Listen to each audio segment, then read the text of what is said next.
Hello दोस्तों, मैं Nancy Phogat स्वागत करती हूँ आप सबका हमारे YouTube channel Mint Nancy Phogat में। हमारी आज की कहानी का शीर्षक है पवित्र रिश्ता। तो चल के शुरू करते हैं।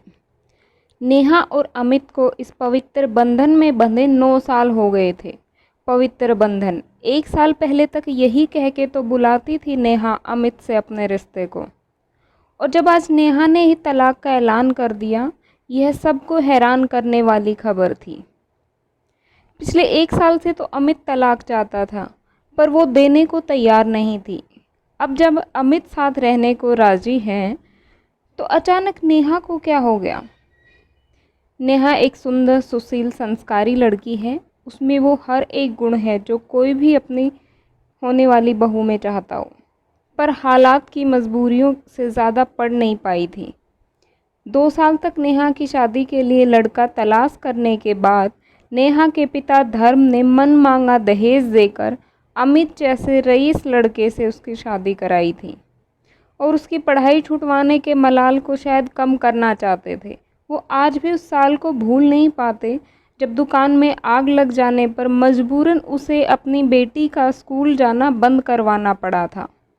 अपनी समझदार खुददार बेटी नेहा की शादी अमित के साथ करके धर्म अपनी जिम्मेदारी की इतिश्री समझकर पत्नी के साथ गंगा स्नान को निकल गए। इन सब बातों से बेखबर कि उधर ससुराल में उनकी लाडली को लोगों की कैसी प्रतिक्रियाओं का सामना करना पड़ रहा है। शादी में चेहरे मोहरे, हाइट पर लोगों द्वारा छींटा कसी तो आम बात है, लेकिन जब पति भी अपनी पत्नी को गंवार, अनपढ़ कहकर बुलाए तो पत्नी के लिए लोगों के शब्द बाणों का सामना करना बड़ा मुश्किल लगता है। नेहा सोच से बेहद मजबूत किस्म की लड़की थी।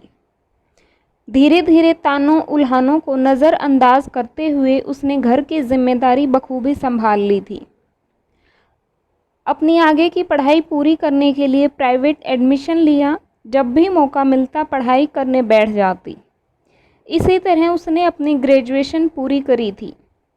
कुछ साल बाद शिक्षक के लिए दी गई प्रतियोगिता परीक्षा का रिजल्ट आया, जिसमें नेहा का चयन हुआ और नेहा एक शिक्षक बनने की दिशा में आगे बढ़ गई।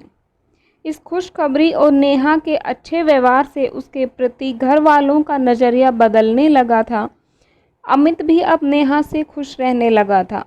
पैसा अपने अंदर किसी के प्रति किसी का नज़रिया बदलवाने का खूबसूरत मादा रखता है, यही अब इस घर में दृष्टिगोचर हो रहा था। शादी के 5 साल पूरे होने को थे और नेहा की गोद अभी तक सूनी थी। यह बात अब आसपास और परिवार के लोग दबी जुबान में करने लगे थे, तो अमित तक भी यह ख्वाहिश पहुंचनी ही थी। शुरू में अमित ने माँ को समझाने की कोशिश की, पर उसकी माँ ने दादी बनने की ख्वाहिश पूरी करना अमित का फ़र्ज बताया, और अमित की माँ इस जिद पर अड़ी रही कि अब तो उन्हें एक पोता चाहिए ही चाहिए। आखिर कब तक माँ के शब्द अमित के जहन पर असर न करते। कहते हैं कि अगर बार बार किसी बात को सुनाया जाए तो वही बात हमारे लिए सच्चाई सी बन जाती है। ठीक उसी तरह लोगों के द्वारा नेहा के माँ ने बनने की बात सुनते सुनते अमित को लगने लगा कि अब नेहा को माँ बनना ही चाहिए, और उसके दिमाग पर भी पिता बनने की ख्वाहिश गहराई से हावी होने लगी। उसने नेहा से बात की और उसे चेकअप के लिए ले गया।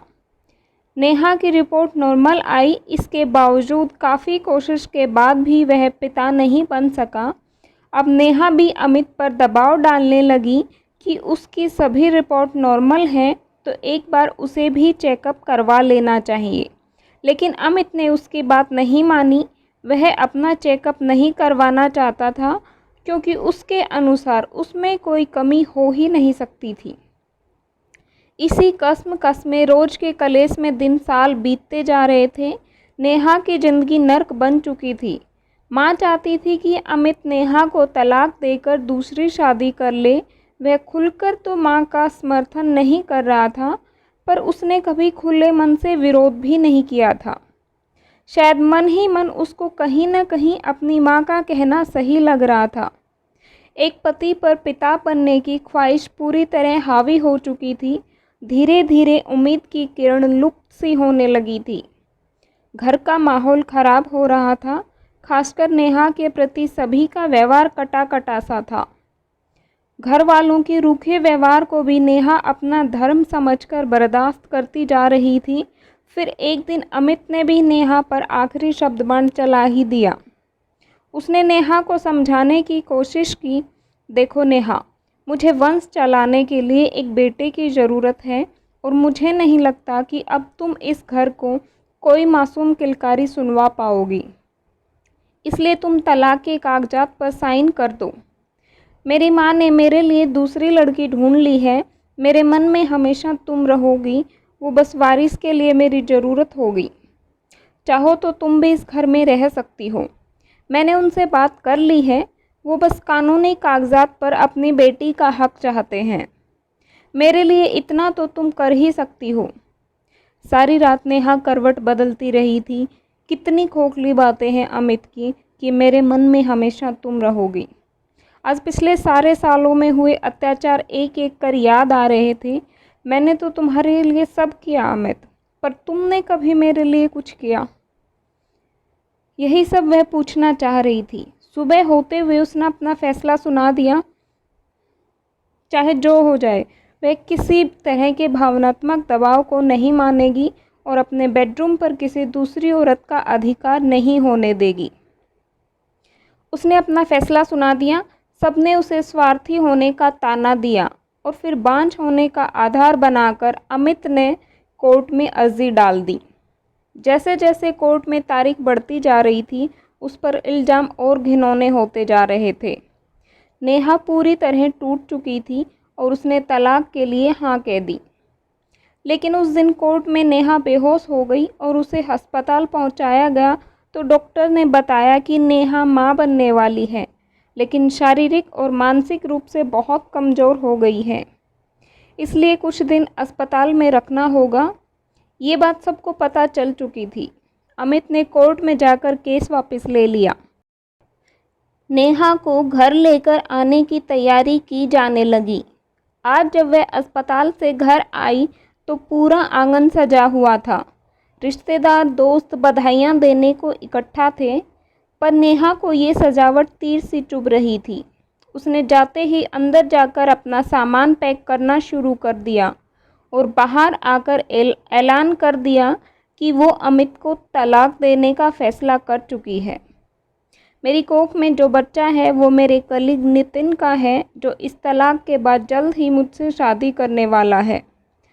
तुमने मुझ पर बदचलन होने के झूठे आरोप लगाए थे ना, मैंने सबको सच कर दिया और साथ ही यह भी साबित कर दिया कि मुझ में कोई कमी नहीं है, कमी तुम में है।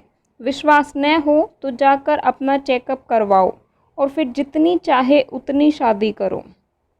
तुम्हारे घर में हुए सारे अत्याचार, सारे जख्मों को मैं भुला देती अगर बस तुमने मेरा साथ दिया होता, पर तुम औरत को बच्चे पैदा करने की मशीन समझने वाले नामर्द हो। मेरे तलाक नहीं देने के फैसले को मेरा पैसों, बड़े घर के ऐशो आराम का लालच समझते रहे और मैं इसी बड़े घर की छत के नीचे रहकर नरक से बदतर जिंदगी जीती रही। पर सब सहते हुए भी तुमने तलाक की बात कह दी। ऐसे में मुझे नितिन का सहारा मिला। उसने एक सच्चा मर्द बनकर सही मायने में मुझे औरत बनने का सौभाग्य दिया। अब तुम्हारे द्वारा लगाए गए इन झूठे आरोपों को मैं सच्चा साबित करके तुमसे तलाक लूँगी और तुम्हें इस अनचाहे रिश्ते से आज़ाद करूँगी।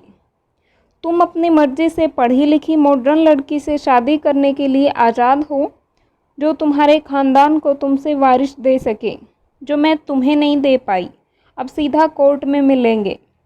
बिना अमित के उत्तर की प्रतीक्षा किए नेहा बाहर चली गई, जहां नितिन गाड़ी लेकर उसका इंतजार कर रहा था। आज बड़े घर, अमीरी, अच्छे रंग रूप, मॉडर्न होने का अमित और उसके परिवार का घमंड सब रिश्तेदारों दोस्तों के सामने बालू रेत की तरह भर भराकर चकनाचूर हो गया था। आज नेहा नाम की आंधी आकर गुजर गई थी। ये थी हमारी आज की कहानी। अगर पसंद आई हो तो लाइक करना, कमेंट करके बताना नेहा ने जो किया वो सही किया या गलत किया। मिलते हैं अगले वीडियो में, तब तक के लिए बाय, टेक केयर।